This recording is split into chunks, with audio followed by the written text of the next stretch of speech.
You're about to enjoy a Cloudcast original.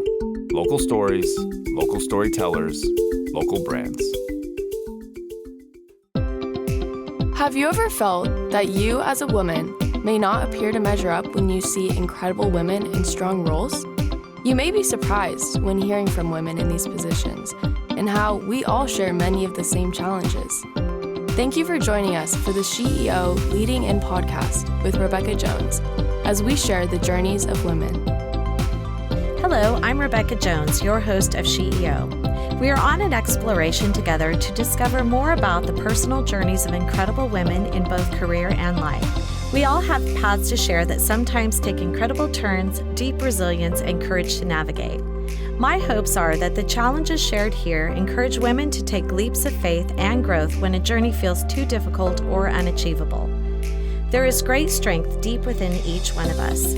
These stories are meant to share the ways strong women have taken their dreams to strive and thrive to new heights, despite their sometimes rocky paths, and found a way to lead in. Today, we are here with Betsy Brennan, the president and CEO of the Downtown San Diego Partnership. How are you, Betsy? I'm great. It's wonderful to be here, Rebecca. Oh, thank you so much for joining us. I think, downtown San Diego is so amazing, and I love all of the things that are happening. I wonder what a day in your life looks like. I'm sure it's very different during pandemic, before the pandemic, and now. So why don't you tell us a little bit about what you've seen, what you've experienced, and kind of where you think things might be heading? Sure. So downtown San Diego is on the rise. We have a really interesting and exciting new focus on life science. We have some new huge projects going in IQHQ Rad, the campus at Horton and Genesis that are all going to bring life science to downtown. We've never had a focus on life science before, so it's a pretty exciting time in downtown San Diego. It's a transition, right? I think, and I think it's very interesting, too, how a lot of the different focus of downtown has changed. A lot of it has to do with different industry, but still, we are a tourist area, San Diego, and not only just San Diego, but truly it's the entire county. So we're all here supporting, the big, beautiful San Diego lifestyle, and that's, very laid back in some ways. I tell people it's kind of interesting because in San Diego, you can go to the beach, you can be out in the desert, and then you can also go up to the snow, and so you've got this really diverse type of our region that really all feeds off one another. But again, a lot of people want to come here because we're living the dream with our beautiful weather all the time, pretty much. So just curious, what do you see kind of as the future of our hospitality businesses and all of that post-pandemic? Because I think that has probably changed just a bit. Yeah, I spend a lot of time with the San Diego Tourism Authority trying to map out where our next steps are going to be as far as tourism goes. So we have some really new, exciting, iconic structures downtown to support arts and culture, from the Symphony Shell to some new redevelopment that's going to happen at the USS Midway, to the new Children's Museum, and a lot of things in between. So we want to be a place that welcomes everyone from the whole county to enjoy downtown, but also families and conventioners and everybody else that loves to visit San Diego. One big asset is having the airport so close to downtown. And with the T1 remodel that's just begun last week, we're going to have the ability to get even more people to come visit us in San Diego. Well, as a San Diego native, I moved here when I was 6 months old. To actually see that change, it's been like that my whole life. I'm in my 50s, and I look at that and I think, it's about time. That is so exciting for the whole county. It really is. And, seeing it evolve into something new. And, when Terminal 2 was done, it really made such a big difference. And I think Terminal 1 will even be more significant just because there will no longer be that very small part and that small feeling, because it is an international airport. And, who doesn't want to come to San Diego? It's beautiful here. Yeah, and their focus on local businesses and local restaurants is really special too. You don't see that around the country. So I'm so excited to see what they're going to put into T1. We also have Comic-Con coming this November, which is different. And we have the Holiday Bowl football game going to be played at Petco Park. So football downtown is a good dream for all of us and something we can all support coming into the holiday season. Yeah, that's awesome. I've been going to Petco a lot since the pandemic, and we were allowed to start going back to events. It is so alive down there. It really is. I just love what happened with San Diego and really creating this space in the middle of the city, the Q or Jack Murphy, whatever you want to call it. That really was a little bit different because it was on the outskirts. Having Petco Park downtown and really feeding off that whole downtown liveliness, I think has been huge for San Diego. Yeah, I agree. And the Padres are just such a wonderful organization and so supportive of downtown, but also of the whole region.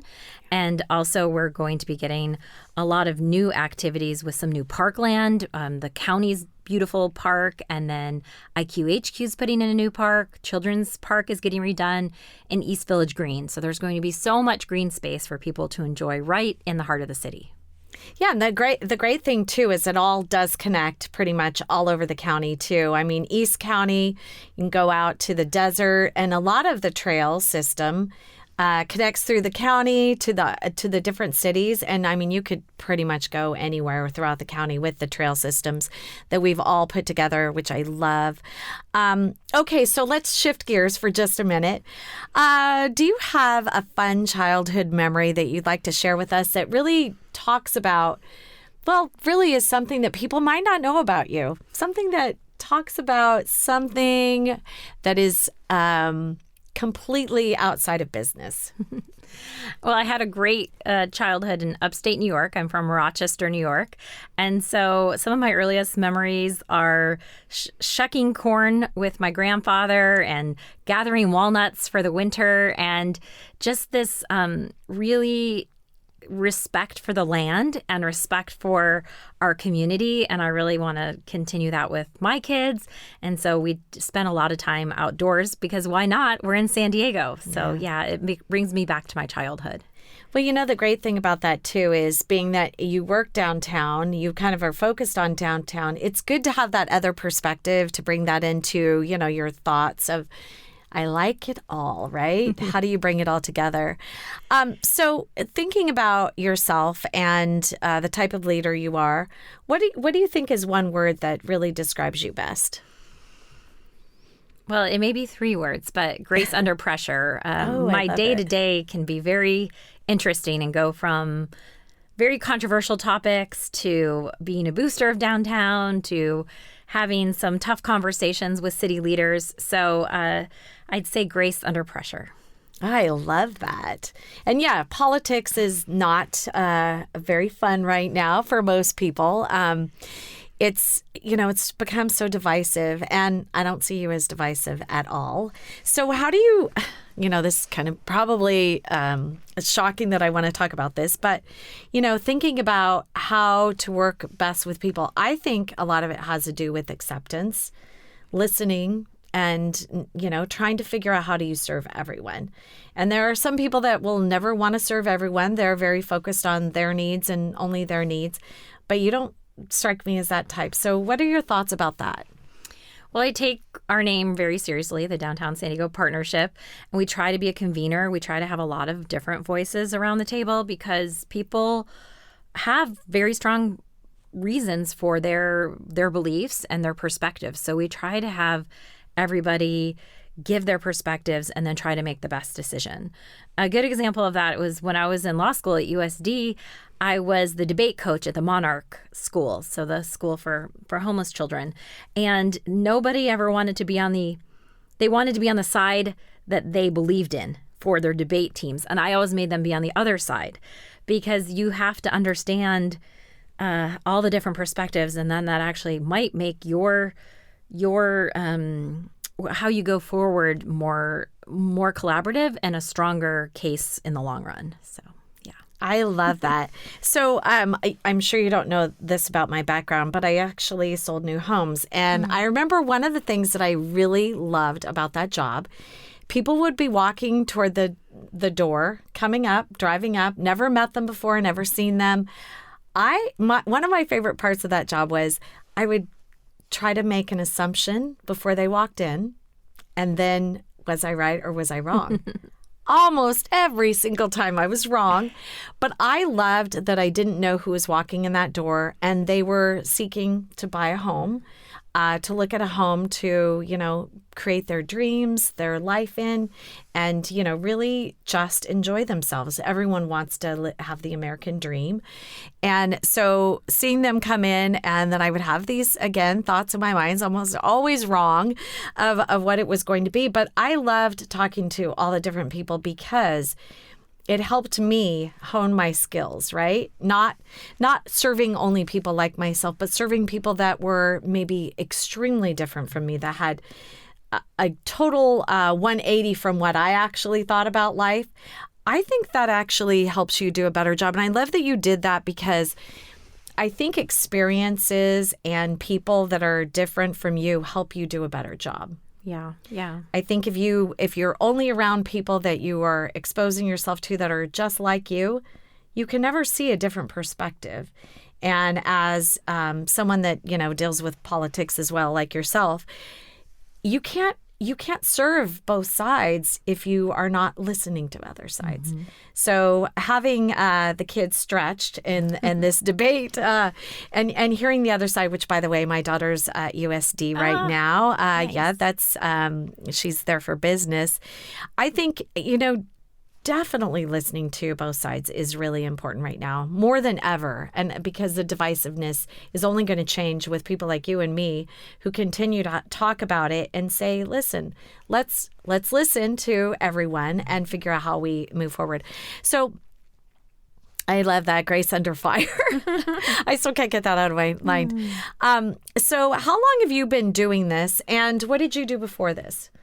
I've been in this position almost 4 years, and as president and CEO of the Downtown San Diego Partnership. And I've done various things in my career before that. Land use attorney. I was a chief of staff to the San Diego City Council president for 5 years. I was the executive director of a hospital foundation, and I was vice president for a community foundation. And then I worked at 2 universities as the chief of staff to the president of San Diego State and of Cal Poly San Luis Obispo. So I've seen really beautiful parts of California, from San Luis Obispo to Lake Tahoe to San Diego. And I'm really excited and happy to be in San Diego with my family. Who wouldn't be? Yeah, exactly. So you talk about your family.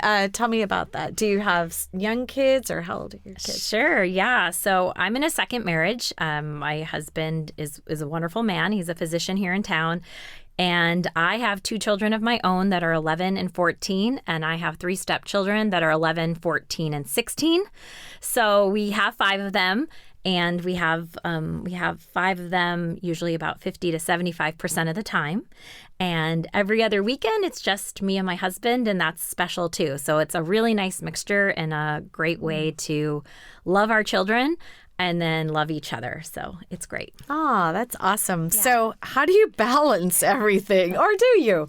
A lot of women that I talk to, and so I started my job, which is very community oriented and all of that, when my kids were 6 and 10. And, now they're 21 and 25. And I look at the evolution of how it's all gone. Sometimes I've been better at balancing, and there are moments where I think, oh, that was such a fail. But in the end, exposing your kids to different things. And I don't know, and I do want to know this, but balancing work and life. Do you actually have your kids ever join you and see kind of what you do and really kind of understand what you're doing for the businesses? Because I think business ownership and, knowing about businesses and how they work is a really valuable thing to know as you're a young kid and kind of see what you're doing. I'm wondering, tell me about that a little bit. I'm glad you brought that up. I hadn't really been doing that with my kids before maybe 3 years ago, but I had a conversation with my mom, and my mom said, the kids don't know what you do all day. They don't know where you go, and they don't understand all of these really cool, interesting things that you get to work on. So you should start taking them to the office or taking them to events from time to time. And I did start that about 3 years ago. And even during the pandemic, I was still going into the office several times a week. So my kids were distance learning. So they would come in with me. And so they would get to see some of my Zoom meetings and learn a little bit more about what I do. And I think that's really important for kids. And I'm really glad that you are an advocate for that too, because it does help them understand what you're doing for the community, and also just instills that community spirit and civic mindedness in kids from an early age. Well, and one of the things whenever I'm talking to groups of youth, I tell them, try new things. Try to expose yourself to as many things as possible that I always say that are not dangerous, of course, but things that you're maybe uncomfortable with. And a lot of people have a real issue. I would say it's probably one of the biggest fearful thing, or people that are most fearful of, and that is public speaking, and how that actually is just regular people that are actually great public speakers, and exposing them to people that are public speakers, and sharing stories about what it takes to get to where you're at, I think is really valuable. But again, showing them things that maybe they would never, ever have the opportunity to actually see behind the scenes, and watching Zoom calls and, hearing from people that are, in public service, owners of these amazing big companies that are just, regular everyday people.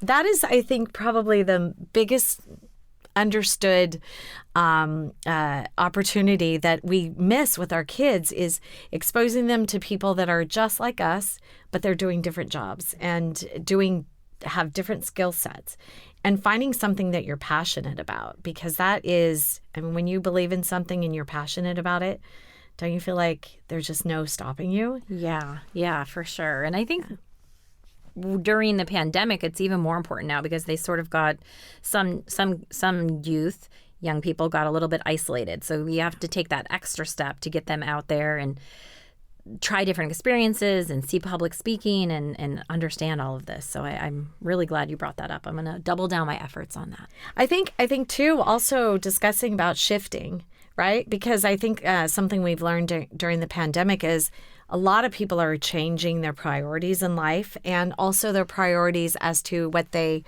want to do as far as a career. And I kind of see that there are a lot of folks that have been in a certain career that are going, you know what? I don't want to do that anymore. I think they're changing more than ever. My parents, my dad, he always did the same job for his entire life. Mm-hmm. My mom has shifted a little bit. And, I used to go with her to work.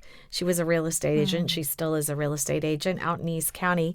But she had a few different careers that she exposed me to. I think that helped me grow and learn and find things that are, kind of interesting.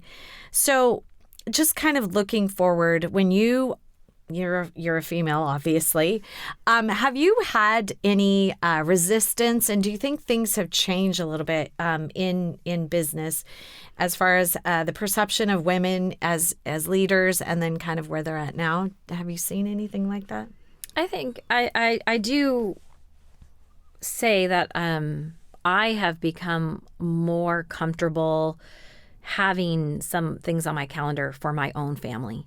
Whether that is, a play. My daughter's in Elf this evening, so I'm going to go to her play. But even getting my hair done or things like that, I'm starting to put more of that on my calendar. I'm not feeling guilty about it. It's part of what you need to do to be in the workplace. So you have to embrace all of those things. And I've found more acceptance. I don't know if it was me that was holding myself back or if it was society. But now that I've been much more free with that information and telling my team, here's where I'm going to be, there's been no pushback. Everybody understands I'm doing my job and doing it well, but I have other parts of my life that I need to take care of too. And I encourage everybody to do that and to start taking care of themselves. So.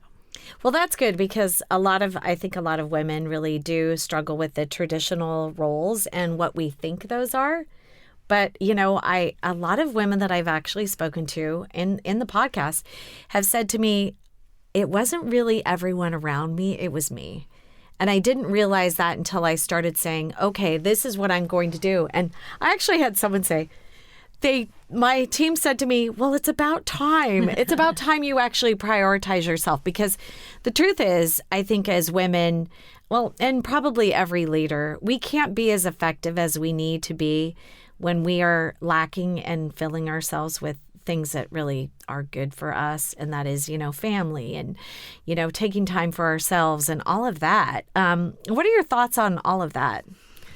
Yeah, I look back on my career and when my children were young, and it was me. I think it was me, but I'm not sure if it was me or if it was society, but I didn't talk much about it. Or, maybe I was at an event and I would have to go into the women's restroom and pump so that I could have milk for my kids, and I didn't tell anyone about that struggle. Yeah. And now I feel like I want to support my team, and I want them to be really honest, and if they need to have more time at home to take care of an elderly parent or a child or even a pet, those are things that are part of life, and we should embrace them. I do think the pandemic did have some. It was a lot of very horrible things, but it did have some benefit to maybe people taking a little more time for themselves or taking stock in what is important to them and reprioritizing themselves and their family or whatever is important to them, because the job is important and the career and the passion are important. But if you don't take care of yourself, like you said, those things will suffer. And so we need to take care of ourselves so that all of those things can flourish. Well, exactly. And if you're not taking that time, you can't find balance because it all just feels very overwhelming. Because let's face it, everyone wants this self, gratification right now today. It's hard to wait. But I think the pandemic has brought out some things that are positive. Yes, a lot of negativity, certainly, but some positive things because like you had mentioned, if someone needs a little more time at home, there's a way to actually achieve that because there is that flexibility. And I think as we explore more of how the pandemic has affected us, we will talk about these things that are, maybe things we never spoke about. And that is, how do you need more? Do you need more time? How can we achieve that? But also having the metrics to make sure that people are still doing what they need to do. But part of that leads back to team and creating a team that is there to, fit together pretty well. So you mentioned a little bit about your team. So tell us, what are some of the things that you look for in people? I mean, I like to relate to people as people. So relationships, again, doesn't have to be someone just like you, but those relationships you build are really important. I have people that I worked with 20 years ago that I'm now working with in different ways even today. So an example of that is my board chair, Chanel Hawken. She was my intern in the year 2003 and then worked on my team. I was her boss at that time. Now, 20 years later, she's my boss. So these things come and go, and the way you treat people and the way you interact with people as people and not just get this job done, take the time to ask how their weekend was or how their dog is doing if it was sick. I mean, those kind of things matter and will come back to you in a positive way decades later. I was actually having this discussion earlier. Don't you think that social media and phones have kind of changed how people interact with one another? I remember when I was young, of course, I didn't even have a cell phone because there were no cell phones. But when I look back and I see that how things have changed, there's this whole part of communication that I think has gotten lost. And we need to get back to that. And I don't think it's necessarily, one of my guests said, well, I think it has to do with my age. I don't think it necessarily has to do with our age. I think it has to do with actually having those skills. And I think we really need to focus on those skills in our younger people and mentor them through that communication and the eye contact and the we're having a conversation. Let's not look at our phone all of the time. I know sometimes I've even seen my own kids do it where, they're 21 and 25, where they're sitting next to one another and they are communicating through their phones. And I'm like, guys, phones down. Let's have a meal. Let's talk. And I think that's something we really need to go back to. I don't want to say back to basics, but it kind of is back to basics. Are you seeing that in the workforce with you very much or not so much? No, absolutely. I definitely see it in my kids too. And, we have rules around no phones in the kitchen, no phones in their bedrooms at night, those kind of things, which do help because then they read or they talk at the meal time. But I do have quite a few employees that are in their 20s, and some of them really have never just picked up the phone and had that conversation because they want to do it on Teams or text or email. And we do work with our team and say, just pick up the phone and call your colleague, because some of that just gets lost in translation. Absolutely. And yes. You have to have that back and forth. Definitely, because it can be misconstrued in a way that is not even close to being meant to be. So I totally agree with that. So thinking about lessons that you've learned in business and career and honestly life, because it really does all connect for sure. What are the things that you would say to young women, young people that want to be in leadership, of lessons that you've learned that they might be able to translate to their life? I'll start with imposter syndrome, which I know you've talked about before on your show.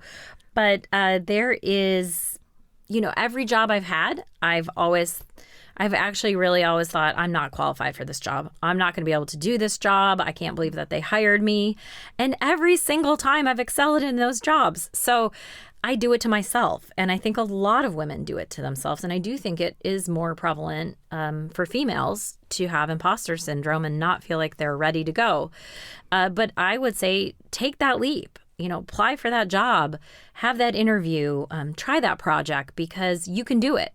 You can do it. And follow your gut, because a lot of times you have this inner scared voice that's telling you one thing maybe on your shoulder, but you know what? You can do it. You're strong, you're powerful, you're smart, and you can do all of these things, and you can do them really well. So that sounds like advice to me.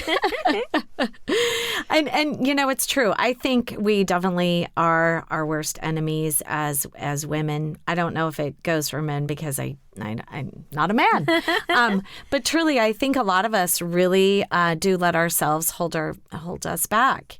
And, looking forward to all of the opportunities that we can make by trying things that are outside of our comfort zone, of trying things that are maybe I might not be good at that, but really trying things because you find that passion and you think, oh my gosh, why wasn't I doing this sooner?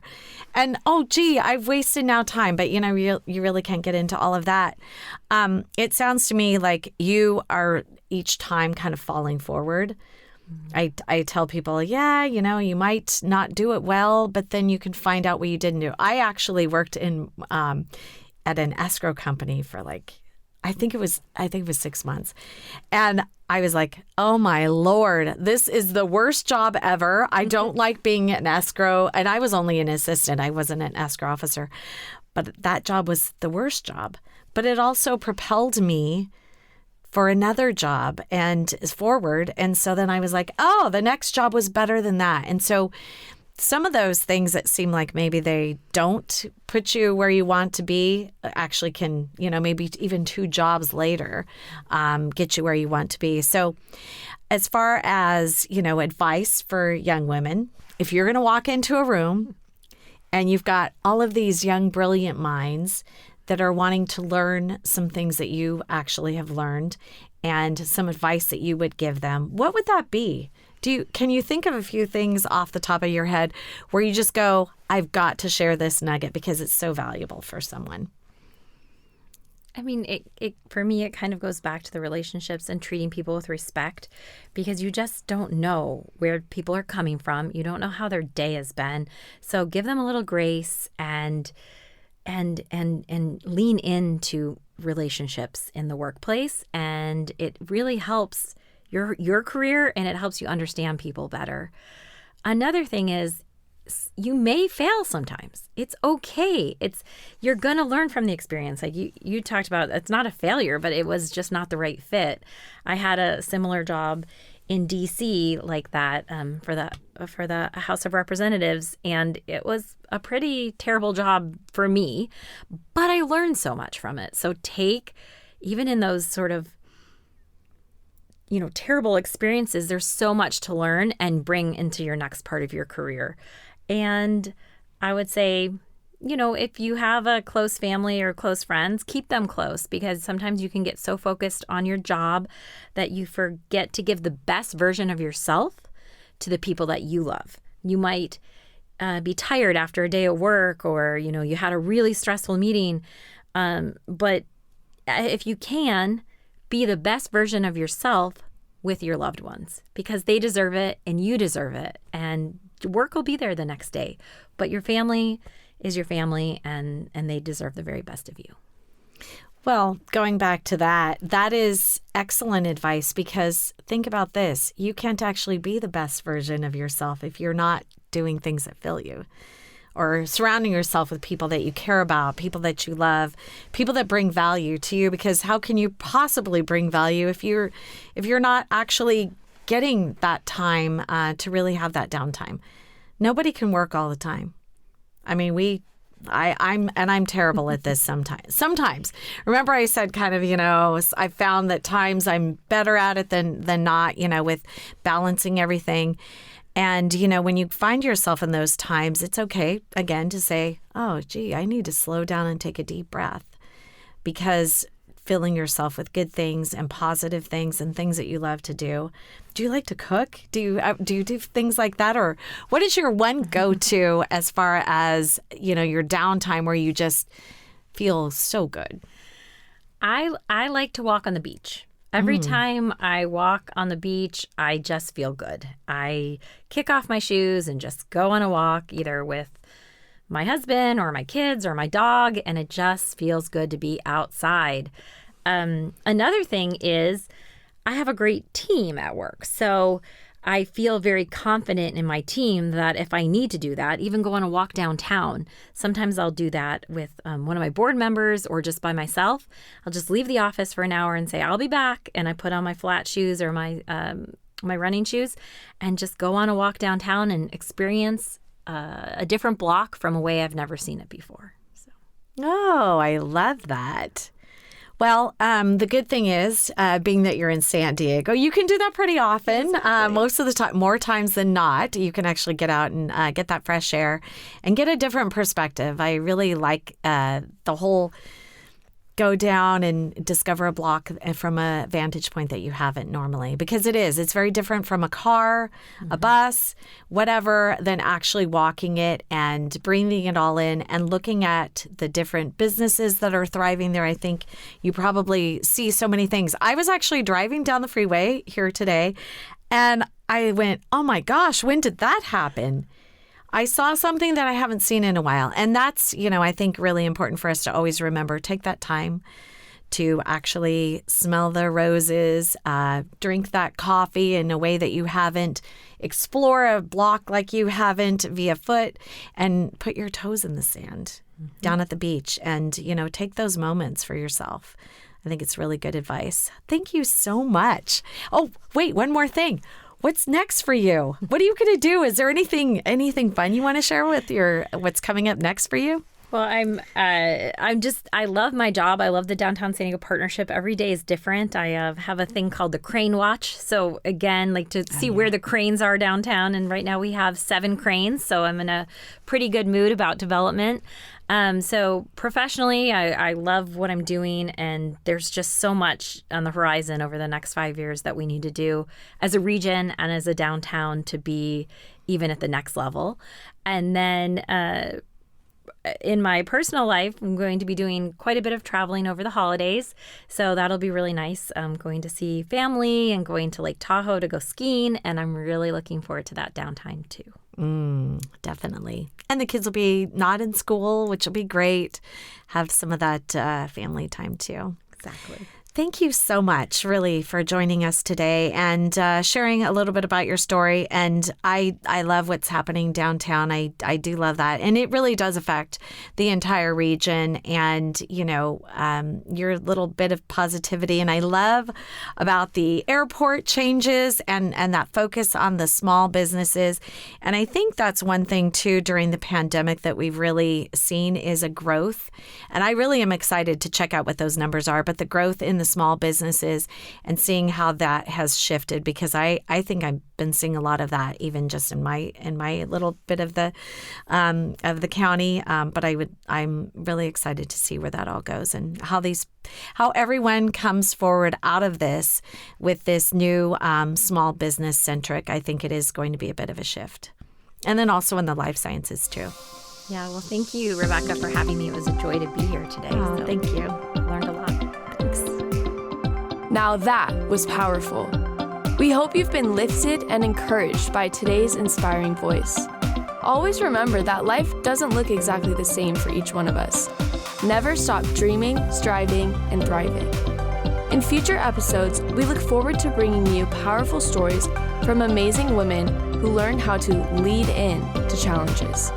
Thank you for listening and being part of our community with CEO host Rebecca Jones. You have been listening to a Cloudcast original. Local stories, local storytellers, local brands. Find more stories at cloudcast.us.